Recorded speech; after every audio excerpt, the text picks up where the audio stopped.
So an article from the New York Times says that Gen Zers are going blind. They're facing a blindness epidemic due to not having any sunlight and from staring at their phones.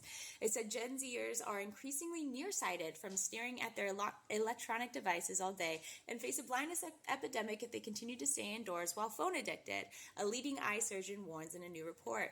The rates of nearsightedness, or myopia, have been skyrocketing across the world. In the U.S., a study from California says myopia has spiked a staggering 59% among teenagers. Holy cow. And Zoomers face a mounting risk of developing serious vision problems, even leading up to blindness after missing out on natural sunlight during puberty.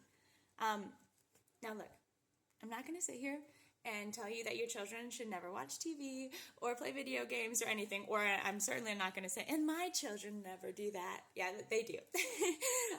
So what I would say is if your child is going blind from being on screens all day, too far. That's too much, okay? I think we can all agree to that. But I did want to share a few things that are helpful for me to lessen screen time at my house. I'm not trying to make you feel bad.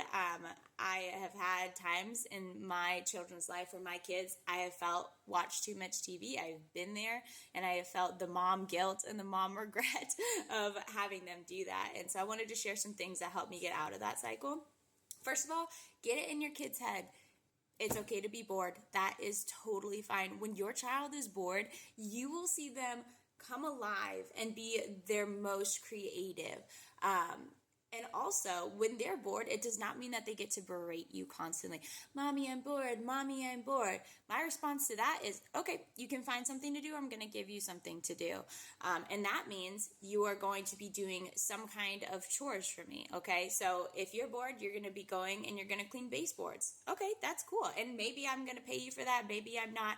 So many of the times your child's going to find out they're not actually that bored. They're going to find something to do, okay?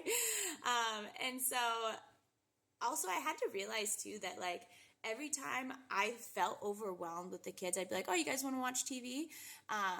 And so it wasn't really for them, it was for me, and so that I could have some peace and quiet. So I made a pact with myself, okay, I'm not going to suggest TV. Like, if they ask for it, maybe we'll consider it, but I'm not going to be like, hey, do you guys want to watch TV? Because you're stressing me out. So instead of allowing them to randomly watch TV throughout the day, I then instituted a TV time, which was only after dinner, if we had time that day. And so there are days when we just don't watch TV. And so they stopped asking throughout the day of whether or not they could watch TV because they knew they were only allowed to watch after dinner. But that was a good process for me to, first of all, stop suggesting it. And then I instituted the TV time. And so it was kind of like a withdrawal from it, okay? Also allowing them to have things like building blocks, puzzles, allowing them to make forts, having books to read. My kids can't read yet, but they do love sitting there and just looking at the pictures. And sometimes I hear them like in their little forts, like making up stories to the pictures, and it's so cute. They'll read to their little baby brother. It's adorable. You can let them color. That's a great one. Do arts and crafts. And if you are starting to get overwhelmed and panicky, instead of turning to the TV every time, I would suggest getting to the root of the problem. Is it you?